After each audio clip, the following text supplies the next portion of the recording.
ఇప్పుడు వచ్చారమ్మా 10 గంటల ready.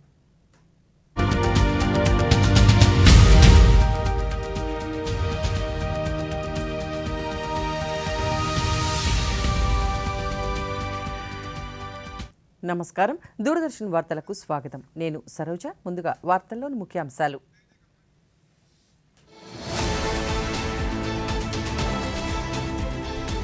Electric వాహనాల వినియోగాన్ని మరింత ప్రోత్సహించాలన్న ముఖ్యమంత్రి చంద్రబాబు నాయుడు.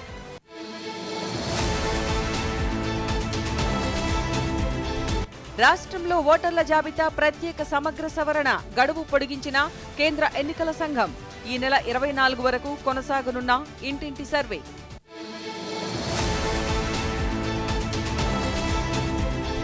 భారత సామాజిక భద్రతా పరిధి 19% నుండి 64% పెరిగిందన్న కేంద్ర మంత్రి మన్సుఖ్ మాండవీయ.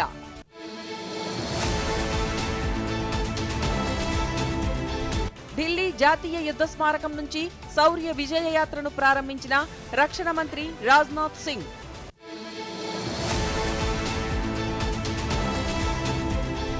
భారతీయ రైల్వేలో నిర్మాణాత్మక సంస్కరణలు చేపట్టామన్న రైల్వే శాఖ మంత్రి అశ్విని వైష్ణవ్. వివరాలు చూద్దాం. భారత ఉపరాష్ట్రపతి సిపి రాధాకృష్ణన్ ఈరోజు ఉపరాష్ట్రపతి భవన్లో the voice of justice, justice Gavai speaks అనే పుస్తకాన్ని ఆవిష్కరించారు.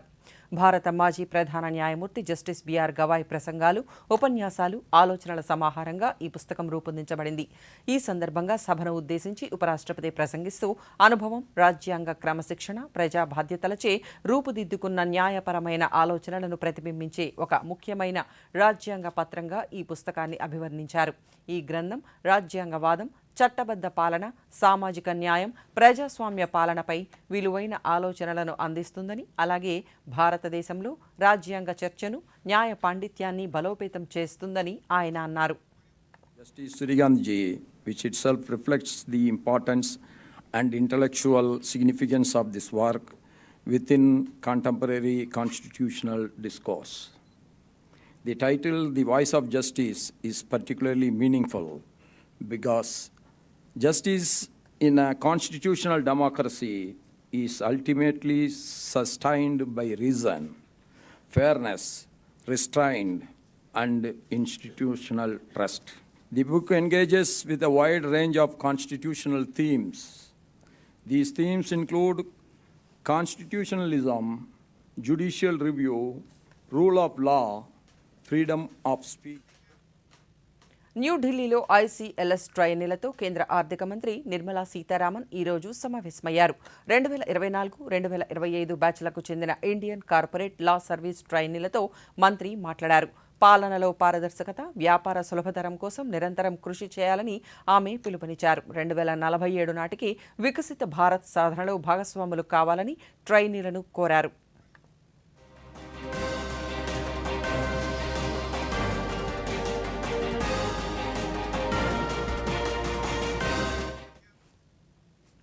వనరులను సమర్థవంతంగా వినియోగించుకోవాలనేదే ప్రభుత్వ లక్ష్యమని ముఖ్యమంత్రి నారా చంద్రబాబు నాయుడు పేర్కొన్నారు.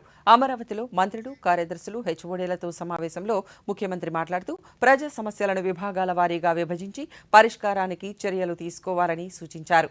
వ్యవసాయ ఆధారిత రాష్ట్రంగా ఉన్న రాష్ట్రాన్ని పారిశ్రామికంగానూ అగ్రగామిగా నిలబెట్టాలనే ఆలోచన చేస్తున్నట్లు తెలిపారు.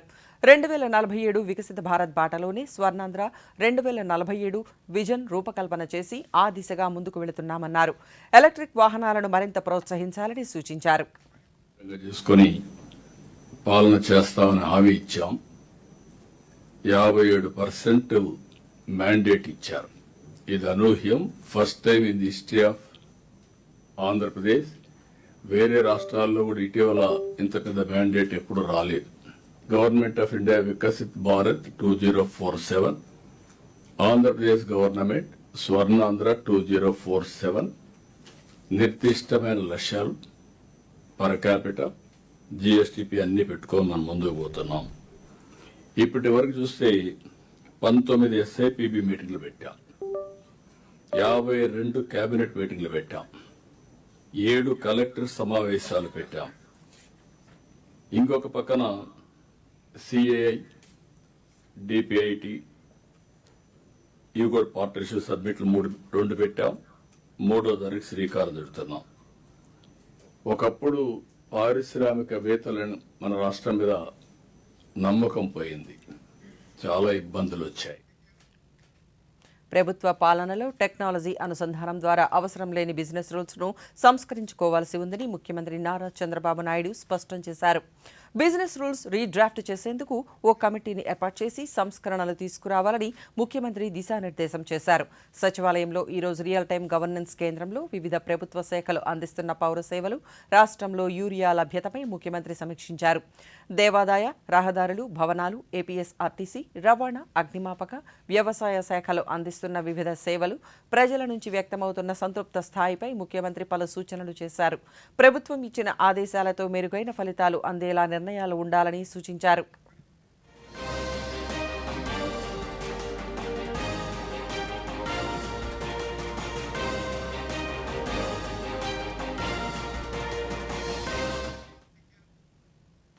రాష్ట్రంలో ఓటర్ల జాబితా ప్రత్యేక సమగ్ర సవరణ సర్ గడువును కేంద్ర ఎన్నికల సంఘం పొడిగించింది. నేటితో గడువు ముగియనుండగా మరో 10 రోజుల పాటు పెంచుతూ నిర్ణయం తీసుకుంది. ఈ నెల 24 వరకు ఇంటింటి సర్వే కార్యక్రమం కొనసాగుతుందని తెలిపింది. 31న ముసాయిదా ఓటర్ల జాబితాను ఈసీఐ విడుదల చేయనుంది. వీటిపై ఆగస్టు 30 వరకు అభ్యంతరాలను స్వీకరించి అక్టోబర్ 3న ఓటర్ల తుది జాబితాను వెల్లడించనుంది.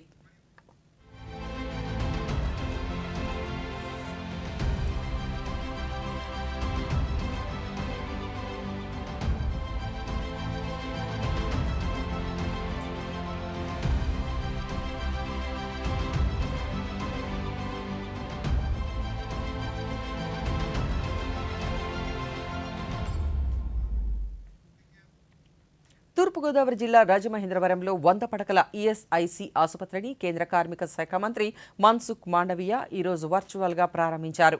ఈ కార్యక్రమంలో రాష్ట్ర కార్మిక శాఖ మంత్రి వాసంశెట్టి సుభాష్తో పాటు పలువురు నాయకులు, అధికారులు పాల్గొన్నారు. ఈ సందర్భంగా మంత్రి వాసంశెట్టి సుభాష్ మాట్లాడుతూ రాజమహేంద్రవరంలోని ఈఎస్ఐసి ఆసుపత్రిలో 1,50,000 మంది కార్మికుల కుటుంబాలకు వైద్యం అందించే ఏర్పాట్లు చేశామన్నారు.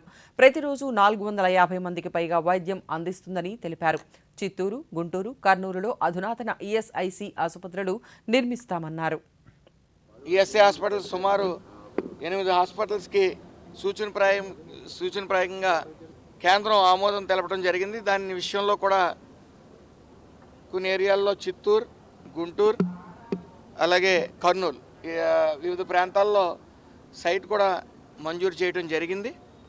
ఈరోజు రాజమండ్రి విషయానికి వస్తే 1987లో 50 బెడ్డెడ్ హాస్పిటల్గా ఉన్న ఈ ఈఎస్ఐ ఆసుపత్రి సుమారు 1,50,000 మంది ఐపీ హోల్డర్స్తో 100 బెడ్డెడ్ హాస్పిటల్ కింద ఈరోజు ప్రారంభోత్సవం చేయడం జరుగుతూ ఉంది.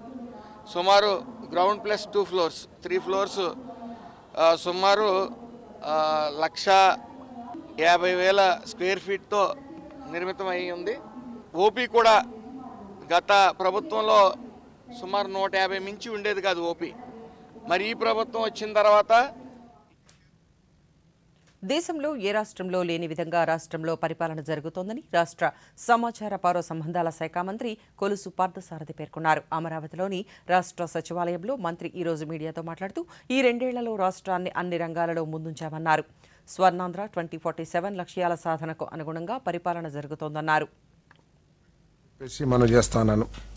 మంత్లీ ఎకనామికల్ రిపోర్ట్, నెలవారీ ఆర్థిక నివేదిక తయారు చేయాలని, దాంట్లో అన్ని శాఖల పనితీరు, అన్ని శాఖల ద్వారా వచ్చే ఆదాయ వ్యయాలు అన్నీ రిఫ్లెక్ట్ అయ్యే విధంగా ఈ రిపోర్ట్ని తయారు చేసే విధానానికి ఈరోజు ఈ ప్రభుత్వం అంకురార్పణ చేసిందని చెప్పేసి మనం చేస్తా ఉన్నాను.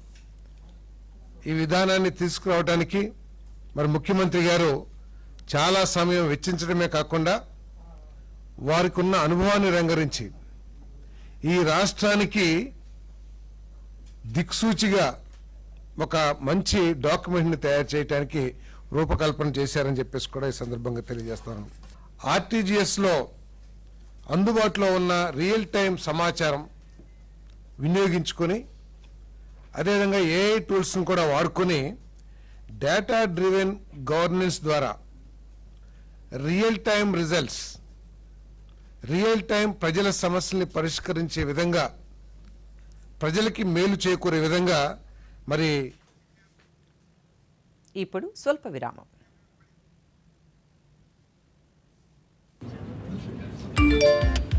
Work from home, high salary, just ఒక్క క్లిక్ లో. అరే వా,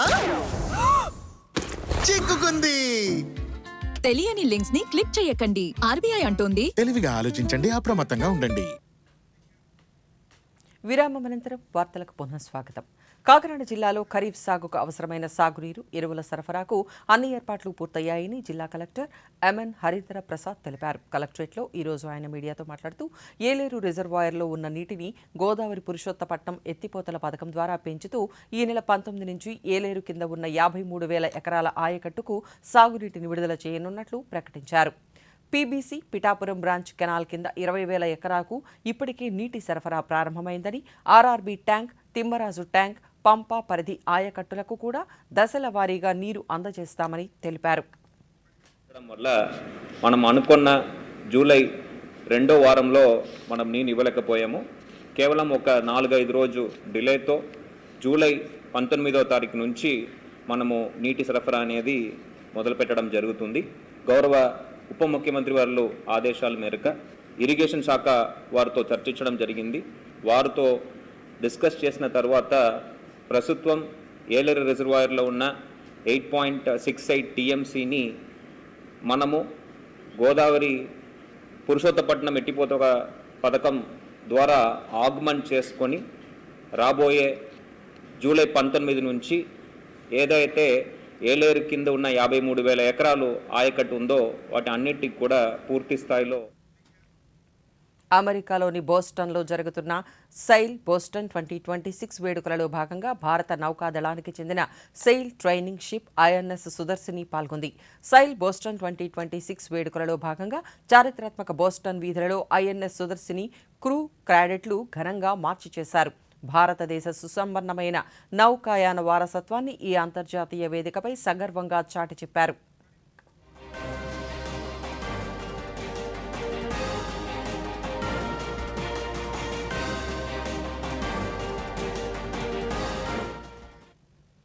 ఏలూరు జిల్లా పోలవరం ప్రాజెక్టు నిర్మాణ ప్రాంతంలో కేంద్ర మట్టి పదార్థాల పరిశోధనా సంస్థ బృందం ఈరోజు పరీక్షలు నిర్వహించింది. ఈ పరీక్షలు మరో 2 రోజుల పాటు కొనసాగనున్నాయి. ఈ బృందంలో పరీక్షల నిపుణులు హరేంద్ర ప్రకాష్, అవినాష్ ఆనంద్, శ్రీవాస్తవ, గౌరవ్ పాండ్య, విజయ్ ప్రతాప్ సింగ్ ఉన్నారు. ఈరోజు ఎర్త్ కమ్ రాక్ ఫిల్ డ్యాంలో మట్టి, ఇసుకల నాణ్యతను పరీక్షించారు. ఒక్కొక్క దొంతరకు ఒక్కొక్క మట్టి నిపుణుల సూచన మేరకు వినియోగిస్తున్నారు. ప్రతి దొంతరకు వినియోగించే మట్టి, ఇసుక, రాళ్ల నాణ్యతను పరీక్షించాల్సిందిగా పోలవరం ప్రాజెక్టు అథారిటీ నిపుణులను కోరింది.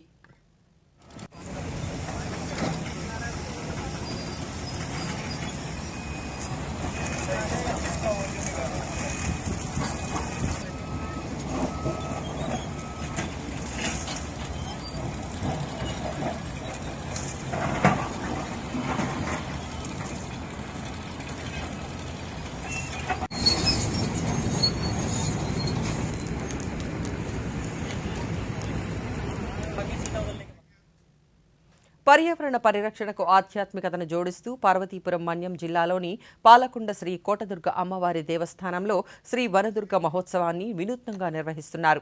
జిల్లా collector doctor N Prabhakar Reddy, Palakonda శాసనసభ్యుడు నిమ్మకాయల జయకృష్ణ ఈ మహోత్సవాన్ని ప్రారంభించారు. మహోత్సవంలో భాగంగా అమ్మవారికి పూజించిన బంతి, చామంతి మొక్కలను భక్తులకు తీర్థ ప్రసాదంగా పంపిణీ చేశారు.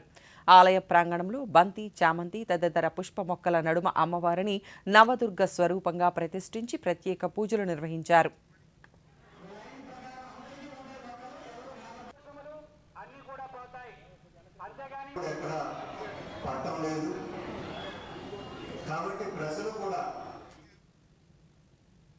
దక్షిణ చైనా సముద్రంలో ఎటువంటి ఆంక్షలు లేని రవాణా విధానం ఉండాలని భారత్ కోరుకుంటుందని కేంద్ర విదేశాంగ శాఖ అధికార ప్రతినిధి రణ్ధీర్ జైస్వాల్ అన్నారు.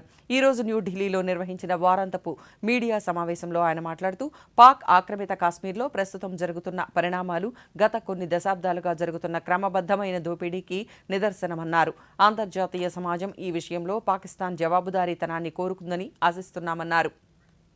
Consequence of decades-long, systemic exploitation, denial of fundamental rights and administrative oppression in areas under its illegal and forcible occupation.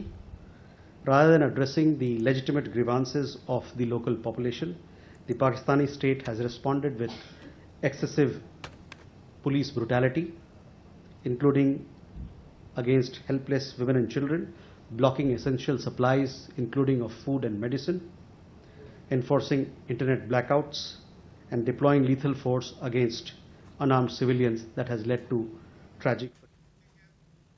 మువ్వన్నెల జెండా జాతీయ ఐక్యతకు స్వాతంత్ర్యానికి సజీవ ప్రతీక. జాతీయ పతాకంతో ప్రతి పౌరుడికి ఉన్న బంధాన్ని మరింత బలోపేతం చేసేందుకు కేంద్ర సాంస్కృతిక మంత్రిత్వ శాఖ ప్రతిష్టాత్మకంగా హర్ ఘర్ తిరంగా కార్యక్రమాన్ని నిర్వహిస్తోంది. కాశ్మీర్ నుంచి కన్యాకుమారి వరకు ప్రతి ఇంట జాతీయ జెండాను ఎగురవేస్తున్న ఈ హర్ ఘర్ తిరంగాపై ప్రత్యేక కథనాన్ని ఇప్పుడు చూద్దాం. మారుమూల పల్లెల నుంచి మహానగరాల వరకు ప్రతి ఇల్లు మువ్వన్నెల వెలుగులతో కళకళలాడింది. జాతీయ పతాకం పట్ల దేశ ప్రజలలో ఉన్న అపారమైన భక్తిని ఈ ఘనత చాటి చెప్పింది. హర్ ఘర్ తిరంగా కేవలం జెండాలు ఎగురవేయడంతోనే ఆగలేదు, సరికొత్త డిజిటల్ రికార్డులను సైతం నమోదు చేసింది. ప్రారంభంలో అధికారిక పోర్టల్లో 6 కోట్లకు పైగా సెల్ఫీలు అప్లోడ్ కాగా ఆ సంఖ్య ప్రస్తుతం ఏకంగా 10 కోట్లకు పైగా తిరంగా సెల్ఫీల మైలురాయిని దాటి ప్రపంచంలోనే అతిపెద్ద డిజిటల్ ప్రజా భాగస్వామ్య కార్యక్రమాలలో ఒకటిగా నిలిచింది.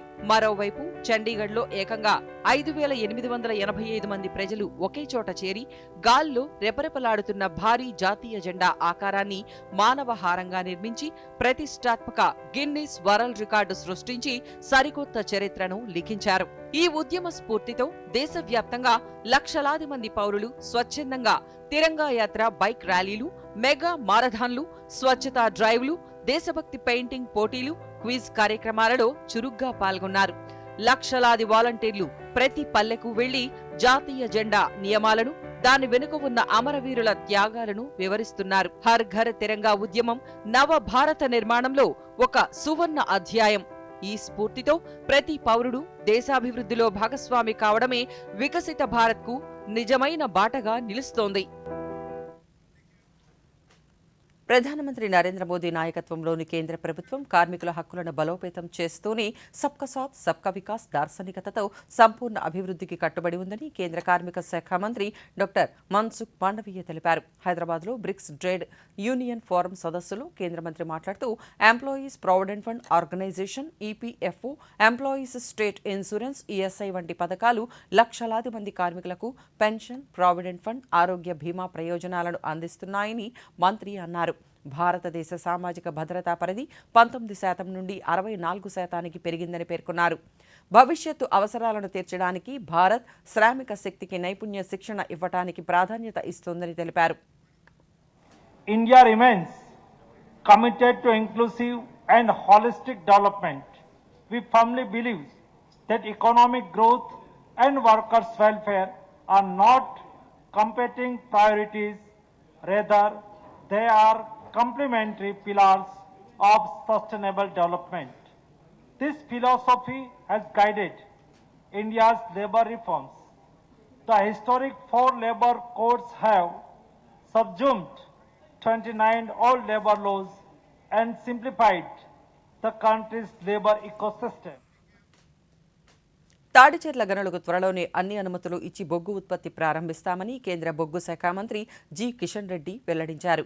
సింగరేణి భరోసా యాత్రలో భాగంగా 2వ రోజు భూపాలపల్లిలో జరిగిన కార్యక్రమంలో కేంద్ర మంత్రి మాట్లాడుతూ సింగరేణి ఆదాయం కార్మికుల హక్కేనని, అది నేరుగా వారి ఖాతాలలోకే వెళ్లాలని స్పష్టం చేశారు.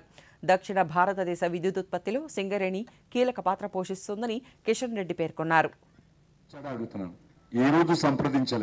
సింగరేణి అంటే కేసీఆర్ కుటుంబ జేబు సంస్థగా మార్చేశాడు.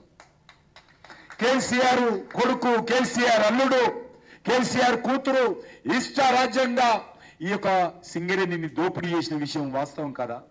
ఏ రకంగా కమిషన్ల పేరుతో వేల కోట్ల రూపాయలు దోచుకున్నారో మనకు తెలుసు. ఇక్కడ డిఎంఏ ఫండ్ వస్తుంది. ఎక్కడ ఖర్చు పెట్టారు?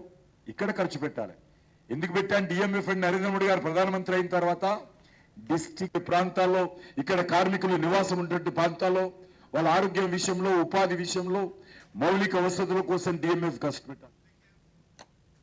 ఇప్పుడు చిన్న విరామం. కరెంట్ బిల్, కిరాణం, స్కూల్ ఫీజ్ అన్నీ అయిపోయాయి. బడ్జెట్ రెడీ అయిందా? 5,000 మిగిలాయి. కొత్త చీర తీసుకుంటావా? వద్దు, పోయిన నెలలోనే కదా తీసుకున్నాను. ఇంకోటి వద్దు. ముందుగా బడ్జెట్ వేసుకోండి. చిన్న చిన్న పొదుపులని బ్యాంక్ లో సేవ్ చేసుకోండి. ఇక డబ్బు పెరుగుతుంటే చూస్తూ మురిసిపోండి. చెప్పవులే, ఇక వెళ్ళమ్మా.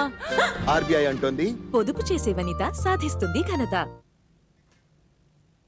విరామం అనంతరం వార్తలకు తిరిగి స్వాగతం. రాష్ట్రంలో పెండింగ్లో ఉన్న కారుణ్య నియామకాల విషయంలో బాధిత కుటుంబాలకు న్యాయం చేస్తామని రాష్ట్ర రోడ్లు భవనాల శాఖ మంత్రి బీసీ జనార్దన్ రెడ్డి తెలిపారు. రాష్ట్ర రోడ్లు భవనాల శాఖలో 17 ఏళ్లుగా పెండింగ్లో ఉన్న కారుణ్య నియామకానికి సంబంధించి రాష్ట్ర సచివాలయంలో బాధిత కుటుంబానికి ఉద్యోగ నియామక పత్రాన్ని మంత్రి ఈరోజు అందజేశారు.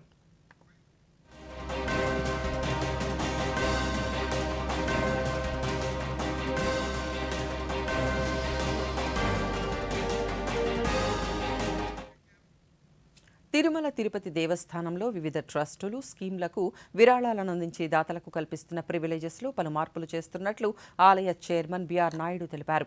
తిరుమలలోని అన్నమయ్య భవనంలో ఈరోజు జరిగిన టీటీడీ బోర్డు సమావేశం అనంతరం ఆయన మీడియాతో మాట్లాడుతూ విరాళాల నిర్వహణలో మరింత పారదర్శకత తీసుకురావడానికి విరాళాలు అందించే దాతలకు కల్పించే ప్రివిలేజెస్లో చేపట్టిన మార్పులు ఈ అర్ధరాత్రి నుంచి అమలులోకి వస్తాయని తెలిపారు. అయితే ఇప్పటికే వివిధ ట్రస్టులు, పథకాలకు విరాళాలు అందించిన దాతలకు ప్రస్తుతం అమలులో ఉన్న ప్రివిలేజెస్ యథావిధిగా కొనసాగుతాయని చెప్పారు. జరిగింది. తిరుమలలోని కుమారధార, పసుపుధార డ్యాములు మరింత పటిష్టంగా ఉండేందుకు డబుల్ లేన్ వంతెన నిర్మాణానికి 2.77 కోట్లు మంజూరుకు ఆమోదం. తిరుమలలో గ్రీన్ ఎనర్జీ అభివృద్ధి చేయడంలో భాగంగా జిఎన్సి సమీపంలో 800 కిలోవాట్ల విండ్ మిల్ టర్బైన్ని ఏర్పాటు చేయడానికి కోసం విష్ అండ్ విండ్ ఇన్ఫ్రాస్ట్రక్చర్ వారిచే విరాళంగా ఏర్పాటు చేసి టీటీడీకి 25 సంవత్సరాల పాటు నిరంతరంగా విద్యుత్ సరఫరా చేయడానికి వారు ముందుకు వచ్చారు. అది కూడా ఈరోజు ఆమోదం చెప్పడం జరిగింది. తిరుమలలో ఎస్వి మ్యూజియంలో 12 ఏళ్లకు పైబడిన సందర్శకులకు దేశవ్యాప్తంగా జరుపుకుంటున్న కార్గిల్ విజయ్ దివస్లో భాగంగా 13 రోజుల పాటు జరిగే శౌర్య విజయ యాత్రను రక్షణ మంత్రి రాజ్నాథ్ సింగ్ ఢిల్లీలోని జాతీయ యుద్ధ స్మారకం నుంచి ఈరోజు ప్రారంభించారు. ఈ మోటార్ సైకిల్ యాత్ర ఈ నెల 26వ తేదీన లడఖ్లోని ద్రాస్లోని కార్గిల్ యుద్ధ స్మారక చిహ్నం వద్ద ముగుస్తుంది. రాబోయే 13 రోజులలో భారత వీర సైనికుల ధైర్యం, సంకల్పం, అత్యున్నత త్యాగానికి గౌరవ సూచకంగా 28 మంది రైడర్లు 1900 కిలోమీటర్లు ప్రయాణిస్తారు. ఈ సందర్భంగా రాజ్నాథ్ సింగ్ మాట్లాడుతూ ఈ యాత్ర ప్రజలలో, ముఖ్యంగా యువతలో దేశభక్తిని పునరుజ్జీవింపచేస్తుందని తెలిపారు. దేశ స్వేచ్ఛ, గౌరవాల పరిరక్షణ కేవలం సరిహద్దులలోనే కాకుండా ప్రజల జ్ఞాపకాలలో, విలువలలో కూడా ఉంటుందనే సందేశాన్ని ఇది భవిష్యత్తు తరాలకు అందిస్తుందని పేర్కొన్నారు. इससे अधिक सुंदर और सशक्त संदेश शायद कोई और दूसरा नहीं हो सकता है. आज से 27 वर्ष पहले 1999 में भारतीय सेनाओं ने పశ్చిమాసియాలో నెలకొన్న పరిస్థితులను నిశితంగా పరిశీలిస్తున్నామని కేంద్ర విదేశాంగ మంత్రిత్వ శాఖ అధికార ప్రతినిధి రణ్ధీర్ జైస్వాల్ పేర్కొన్నారు. కేంద్ర విదేశాంగ మంత్రిత్వ శాఖ ఈ రోజు నిర్వహించిన వారాంతపు మీడియా సమావేశంలో ఆయన మాట్లాడుతూ హోర్ముజ్ జలసంధి గుండా ఎటువంటి ఆటంకాలు లేని సురక్షితమైన రవాణా జరగాలని భారత్ కోరుకుంటుందని తెలిపారు. ప్రపంచవ్యాప్తంగా జరుగుతున్న ఆర్థిక, ఇంధన కార్యకలాపాలకు ఈ రవాణా కీలకమన్నారు. ఈ సందర్భంగా భారత పౌరుల ప్రాణ నష్టాన్ని తీవ్రంగా ఖండించారు. ఈ విషయంపై ఇరాన్కు తీవ్ర నిరసనను తెలియజేశారు. సంక్షోభాన్ని ఇరుపక్షాల చర్చల ద్వారా పరిష్కరించుకోవాలని సూచించారు. People across the world. We had issued a statement post summoning of the Deputy Chief of Mission of Iran, we conveyed to them our deepest concerns and that we strongly condemned what has happened. We lost a precious Indian life, and there are several Indian nationals who have been injured, and a couple of them are also seriously injured. So we conveyed our strongest protest with the Iranian side on this particular. భారత్లో అతిపెద్ద వస్త్ర ఉత్సవం Bharat tax 2026 ఢిల్లీలోని భారత మండపంలో ఈ రోజు నుంచి ప్రారంభమైంది. 4 రోజుల పాటు జరిగే ఈ ఉత్సవాన్ని కేంద్ర జౌళి శాఖ మంత్రి గిరిరాజ్ సింగ్ ప్రారంభించారు. ఈ కార్యక్రమంలో తయారీదారులు, ఎగుమతిదారులు, ప్రపంచవ్యాప్త కొనుగోలుదారులు, పెట్టుబడిదారులు, అంతర్జాతీయ ప్రతినిధి బృందాలు, కళాకారులు, స్టార్టప్లు ఒకే చోట చేరుకోనున్నాయి. 7,000 మందికి పైగా కొనుగోలుదారులు, 130,000 మందికి పైగా వాణిజ్య సందర్శకులు, 20,000 మందికి పైగా వస్త్ర ఉత్పత్తులను ప్రదర్శించే ఎగ్జిబిటర్లు పాల్గొంటున్నారు.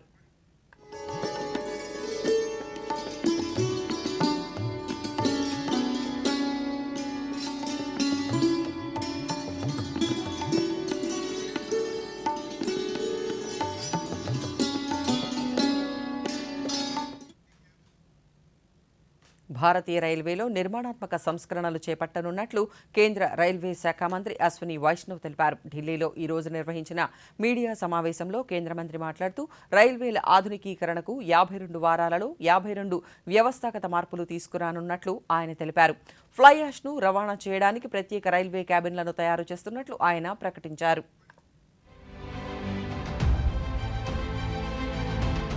फ्लाई ऐश का एक अच्छा ट्रांसपोर्टेशन मैकेनिज्म बना सकते हैं तो then we can use fly ash in economic way, cement में प्रोडक्शन में यूज कर सकते हैं या फिर रोड कंस्ट्रक्शन या किसी दूसरे कंस्ट्रक्शन में हम काम में ले सकते हैं. फ्लाई ऐश के लिए स्पेशल कंटेनर डिजाइन किया है जिसमें लोडिंग होगी टॉप से.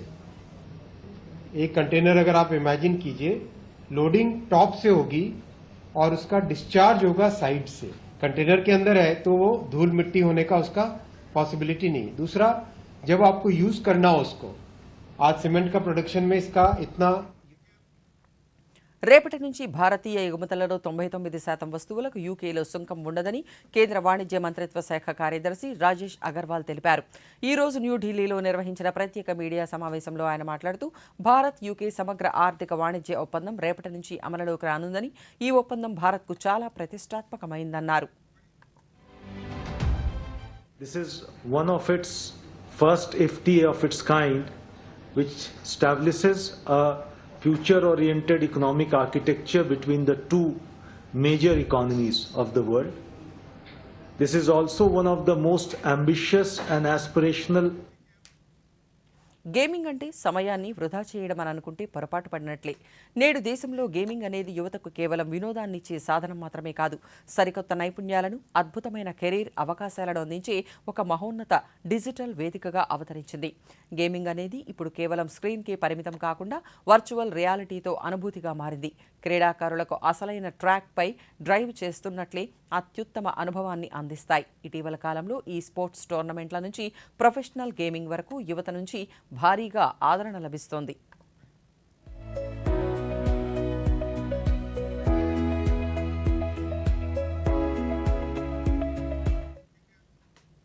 జమ్మూ కాశ్మీర్లో క్రీడలు అంటే కేవలం అబ్బాయిలకే మాత్రమే అనే భావన నుండి నేడు అమ్మాయిలు కూడా అన్ని క్రీడలలో రాణించగలరని నిరూపిస్తున్నారు. జూడో, పెంచక్ సిలాట్, రగ్బీ వంటి కఠినమైన క్రీడలలో శ్రీనగర్ యువ క్రీడాకారిణులు జాతీయ, అంతర్జాతీయ స్థాయిలలో తమ ప్రతిభను చాటుకుంటున్నారు. రగ్బీ నుంచి మార్షల్ ఆర్ట్స్ వరకు ఎంతో ఉత్సాహంగా ముందుకు సాగుతున్నారు. వారి కళ కేవలం మెడల్స్ గెలవడం మాత్రమే కాదు, తమ కుటుంబానికి, దేశానికి అంతర్జాతీయంగా మంచి పేరు తీసుకురావడమే వారి ఏకైక లక్ష్యం. కుటుంబాల నుంచి లభిస్తున్న మద్దతు, మెరుగైన శిక్షణ, కఠినమైన శ్రమ వీరిలో సరికొత్త ధైర్యాన్ని, ఆత్మవిశ్వాసాన్ని నింపుతున్నాయి.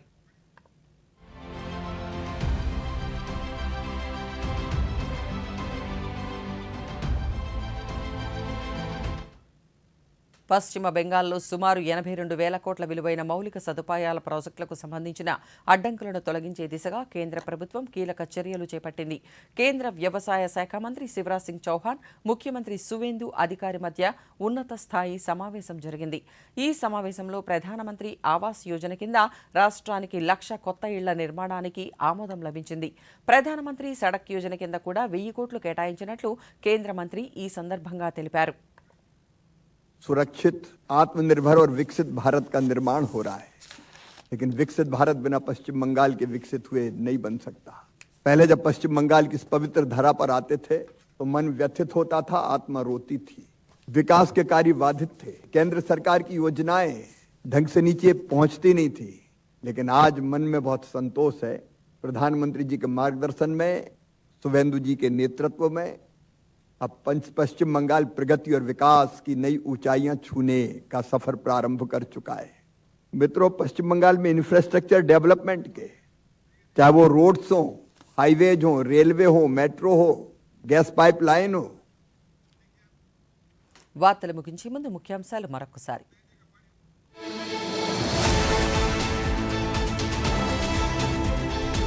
ఎలక్ట్రిక్ వాహనాల వినియోగాన్ని మరింత ప్రోత్సహించాలన్న ముఖ్యమంత్రి చంద్రబాబు నాయుడు.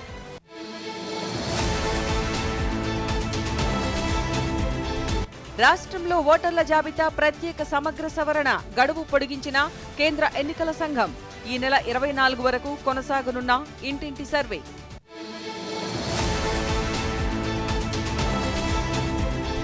భారత సామాజిక భద్రతా పరిధి 19% నుండి 64% పెరిగిందన్న కేంద్ర మంత్రి మన్సుఖ్ మాండవీయ.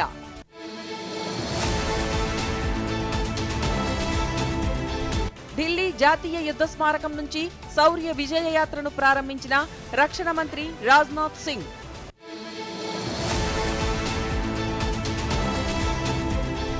భారతీయ రైల్వేలో నిర్మాణాత్మక సంస్కరణలు చేపట్టామన్న రైల్వే శాఖ మంత్రి అశ్విని వైష్ణవ్. ఈ వార్తలు ఇంతటితో సమాప్తం. నమస్కారం.